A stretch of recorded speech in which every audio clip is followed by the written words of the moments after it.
Okay, we got interrupted there. And I was talking about that book and Genius chapters about that. So the whole idea here is that you want to take your so if you're missing, like, why are you starting in the middle? Because there was a first half of this that got cut. All right, I lost my entire connection, and now I'm back on again. All right, so catch the first half of this day 20 in the critical thinking classroom. There should be two videos out there for it. Probably titled the same thing.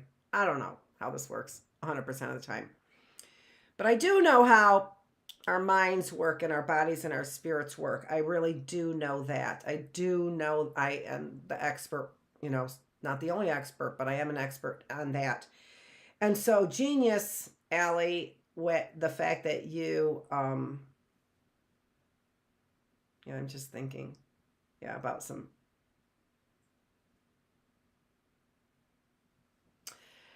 I keep getting flooded now with memories, is what I keep doing. So they're just whoo. But part of it is because, as I was talking about the memory before, and that came recently to me, and then the connection with the Dutch study came also even more recently to me because I was questioning why I would see this cousin, right? Why I would only see this cousin during this time. So it was a cousin of mine. Why I would only see it. And also coming to mind all the damage that this did to the cousins that I knew. And then by extension, the damage that it did to all the other cousins that I knew. So I never knew the whole story until just recently. So that it came to my mind and started questioning, as I said. The whole point of this being is that there are a whole, like, just, I could say basket, but an ocean full of tragedies. There's an ocean filled with tragedies that I have seen, up close and personal. And I do think that they came much later in my life because I think that it helped prepare me to help teach you how to deal with facing them, right?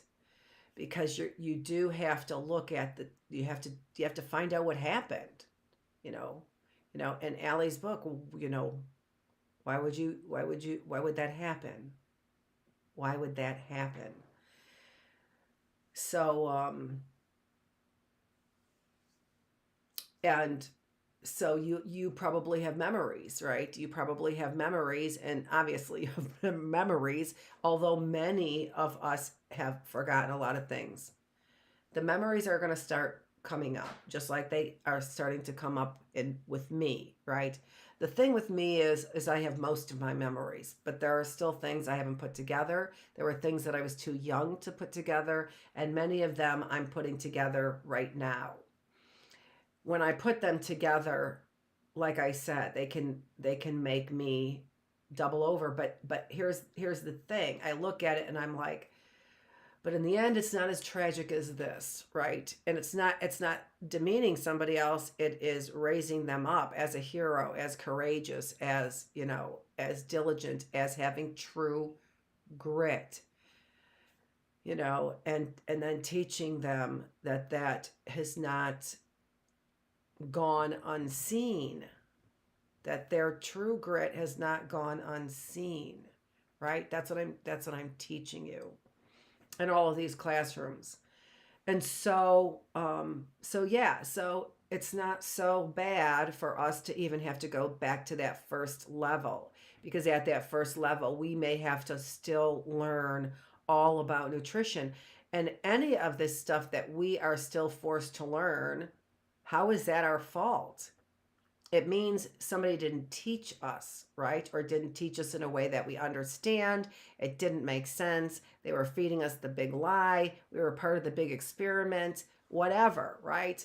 We turned out to be phoenixes rising out of the ashes. I think that's a plural of phoenix. I'm not sure, but I do think it is phoenixes. Maybe we should ask Joaquin Phoenix. is the star of The Master, which if you want some critical thinking stuff, watch The Master. Groupthink is about Scientology. That's a movie about Scientology. And if that's not about communism, and also it is about, hold on, because my face is right in the camera. I need some lip gloss on. Otherwise I'm going to smile and my face is going to crack.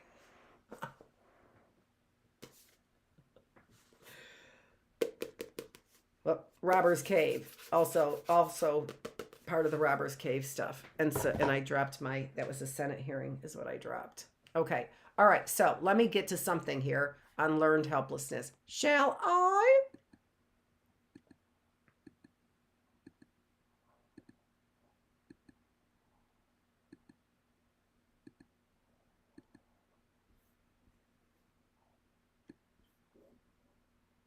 Okay. So this is a great picture. This is a picture of part 2 of, because you might get lost in the picture there. So and I want you to hear part 1 so that you can understand part 2. So very great picture I found on the internet of this study. Just really a great picture explaining part 2 of the study or experiment 2 there. You could see there on the right hand side where I've got the language there. What does it say? It says experiment 2, see pick, right?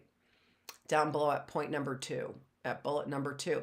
But as you can see, this is Martin Seligman again and Mayer. And this study was done in 1967. And so as you know, I've talked about Martin Seligman already. And Martin Seligman, I talked about as actually being the father of positive psychology. Why? Because he taught us and studied in an empirical way, scientific way. He studied happiness. And as you can see, we don't even call happiness joy. And so we haven't studied happiness for a very long time. We haven't studied happiness for a very long time. I mean, we are studying it, but we haven't spent a lot of time studying it so far because, as you know, he became interested in studying it and making it an important part of psychology in 1998 when he was the president of the American Psychological Association and did his speech on self-esteem. That's when he started the whole scientific study on, easy way to say it is happiness, right? But we still have not even delved into things like joy that we've been talking about, right? So you can really see, you have seen, I taught you the beginnings of this study that we are looking at, which we call positive psychology, to study those things that make people better. But there's his name, Martin Seligman. So he is responsible for this whole discipline in psychology, right? We've got clinical psychology, which is psychoanalytic theory, Freudian theory, whatever you want to say, behaviorism, social psychology. He started the whole discipline of positive psychology and started it in a way so that it's not a bunch of mumbo jumbo, that it actually is demonstrated with scientific evidence that when we have joy, not just fleeting happiness, right? Because that's hedonic happiness, but when we have joy, we are healthier, right? As we have described. So there is the same man starting his journey as far as I know, his scientific journey.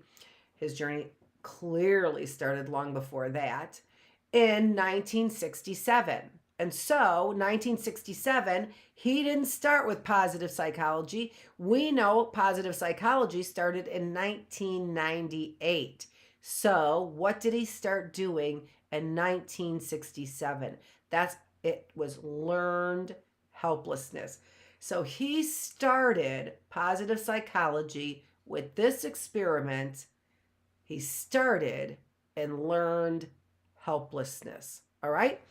But remember, it wasn't his idea to say positive psychology. Ha ha ha, I will do positive psychology, but I will wait for 30 years. No, no. It came upon him in his journey in this learned helplessness. So certainly a beautiful, wonderful foundation for understanding self-esteem, self-worth, which is really, the big thing we're talking about right now. Okay, all right. So here, let's take a look at now experiment number 1. Now that we've taken a look at a picture for experiment number 2, I could not find a picture for experiment number 1. Actually, I do have a picture of it. Now that I remember, but I didn't. This was the slide I pulled up, which has all the info that you need on it, just not the other picture of experiment number 1. So experiment number 1 was a training condition. And what we were training dogs to do was one of two things, all right? They were either trained to learn how to escape. So let's take a look at that picture. And that is a picture of what is going on in experiment number 2. However, that shows you, which is why it's such a great picture, the grid that the dog is standing on, all right? And it also shows you that there's a buzzer and a light also, all right? So the buzzer is in A, the light is in B. So those are different ways that's going to cue the dog that there's an electrical current that's about ready to flow through, as you can see, right? The contraption in front of the grid. So they can flip that switch and electrify A or B, all right? And so in condition number 1, there was no barrier there. So you can see the dog is got its paws on the barrier there. So there was no barrier there. It was just an electrified floor, all right? Grid is what we say. So a grid floor there. And so the light would go on, the buzzer would sound at the same time, and that was the cue that sent the electric shock in the, now it wasn't, it was like static electricity is what it was like for the dog, but that is very irritating, and there was no escaping. For some of the dogs, back up to the left-hand side there, experiment number 1. So escape condition, some of the dogs learned that actually in this condition, they could move their nose. And that's the picture that I have of the contraption that they were in. So they were in, the dogs in experiment number 1 were in a contraption that held their arms and legs still in a position. And their head was in a harness. And when they saw the lights and heard the sound come on at the same time, they knew that the grid was going to get, an electrical component kind of thing, electrified, right? We say, but again, think of it like static electricity. That's the way I think of it. I didn't do the experiment. I only read about it, but I'm like, in order for those dogs to really, but they created fear in the dogs. They did. And some of the dogs were able to move their nose like this because they were all in a harness, and that's the only thing that they could do. They could learn that if they moved their nose, they found out accidentally, but then learned if they moved their nose, they would stop the static the static electricity, let's call it that, right? And other dogs never learned that they could, all right? Or other dogs, I'm sorry, they didn't learn it. They couldn't, no matter what they did, move their nose, no matter what, they couldn't stop that. So those were the two things that the dogs learned. And now we've got two different groups. The dogs that learned they could escape by moving their nose, and the dogs that learned they could never escape because there wasn't any way for them, no matter what they did. Those were the two different conditions for experiment 1 to create these two groups. A group that learned to escape and a group that learned they could not escape. It's called a yoked condition. I learned I couldn't escape, okay? Doesn't matter. Experiment number 2, in experiment number 2, all the dogs were in experiment number 2. Now we have two groups, the group that learned to escape and the group that learned they could not escape. And now they are in experiment number 2 that you can see in the picture there, where you've got the barrier there, right? You've got the barrier there in the middle with and then the switch in front of it, right? I'm pointing so well that I have to name everything that I'm pointing to now. Okay? All right. And so you've got that, and you've got the lights go on, the sound goes on. They know that the floor is going to get electrified.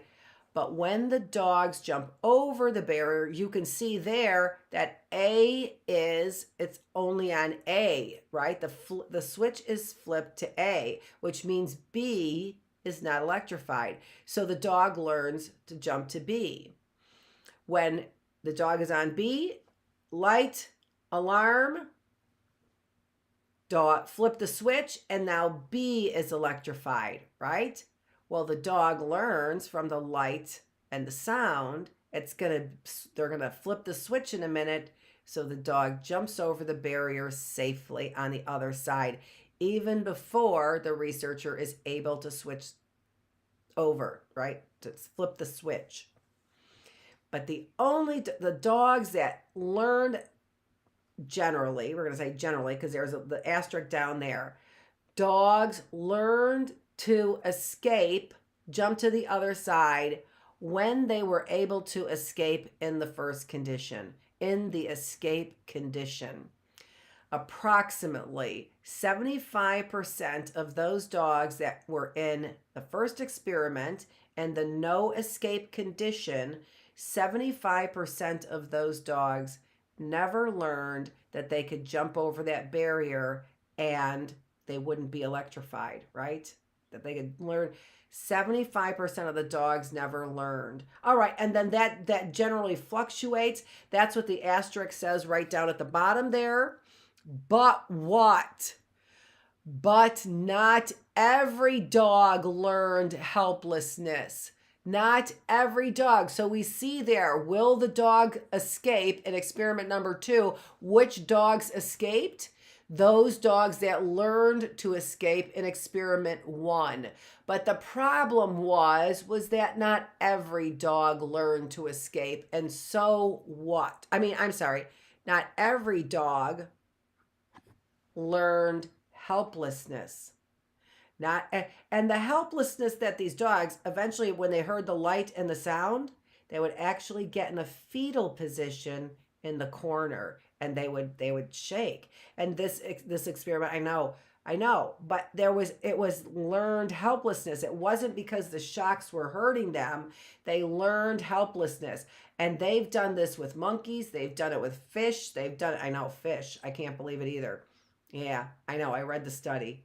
Yeah, they did it with fish. Not so much. I read that study. I did. I wasn't there, but I read the study.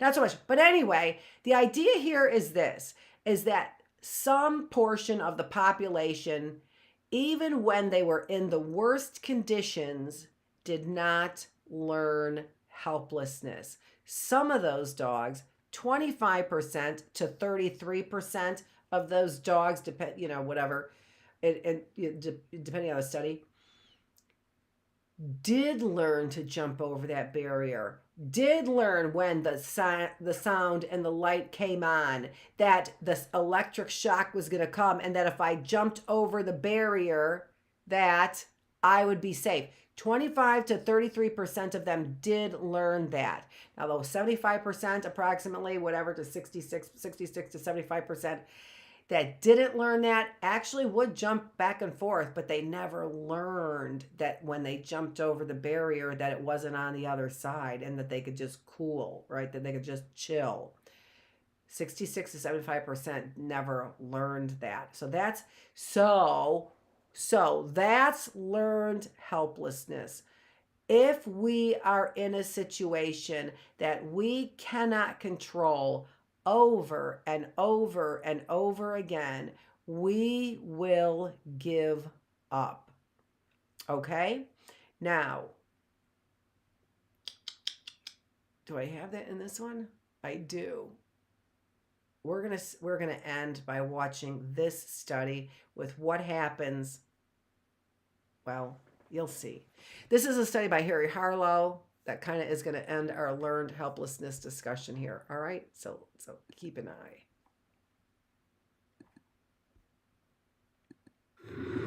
In the 1960s, psychologist Harry Harlow continued where Kellogg had left off. Harlow's work was really seminal in this entire field because he showed the crucial importance of the caregiving relationship between a mother and an infant, and how the physical stimulation, literally the physical contact with the caregiver, has profound impact on healthy development. Harlow took newborn baby monkeys from their mothers. He gave them a choice between a cold wire monkey with milk or a soft, warm monkey without. They chose comfort above food every time. Socially, the effects of this experiment were devastating. Raised in isolation, without any love or encouragement, the young monkeys were scared and confused. Here was proof that early isolation damaged them for life. But these were monkeys.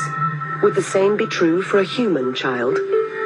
20 years later, scientists had the chance to find out. In the 1960s, psychologist Harry Harlow continued where Kellogg had left off.